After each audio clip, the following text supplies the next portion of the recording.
অনাচারী, অত্যাচারী, ব্যভিচারী, পাপাচারী, দুরাচারী, কৃষ্ণ বহির্মুখী জীব উদ্ধারের প্রত্যাশায় শ্রীধাম নবদ্বীপ ধামে এসে দাঁড়ালেন কে?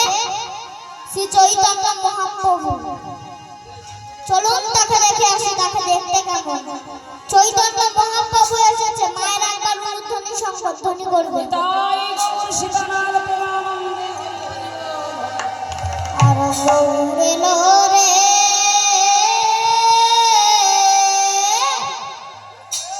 সোনার নদিয়ায় উলুর ধ্বনি শঙ্খ ধ্বনি শব্দ শোনা যায় আমাদের গৌরে লোরে।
সেই যে বোঝের বাঁকা কালো কৃষ্ণ কিভাবে নদিয়ায় এসে গৌর হলো না, ভগবান শ্রীকৃষ্ণ একদিন ব্রজগোপীদের কাছে প্রশ্ন করেছিলেন, হে ব্রজগোপী, কত সাধু মুনি ঋষি আমার সাধনা করে পায় না, কিন্তু তোমরা আমায় একবার ডাকলে আমি তোমাদের কাছে সর্বহারা হয়ে ছুটে আসি কেন? বলো বলো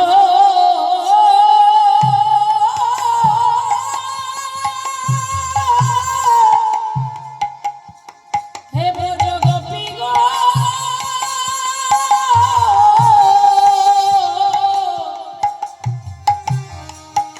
তোমরা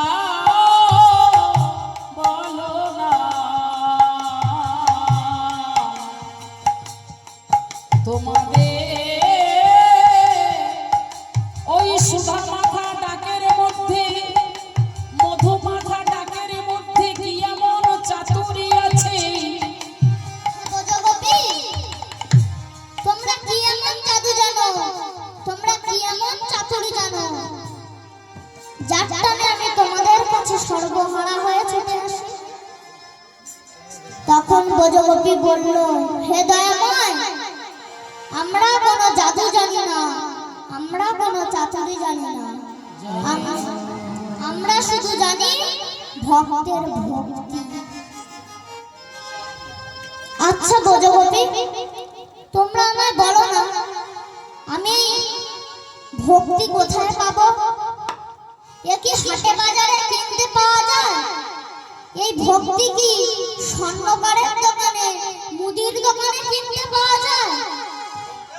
ব্রজগোপী বলল, না দয়াময়, তুমি যদি এই ভক্তিকে পেতে চাও, জানতে চাও, তাহলে দয়াময় এই পৃথিবীতে যে সকল ভক্তগণ যে পদ অনুসরণ করে চলেছে, তোমাকেও সেই পদ অনুসরণ করে চলতে হবে।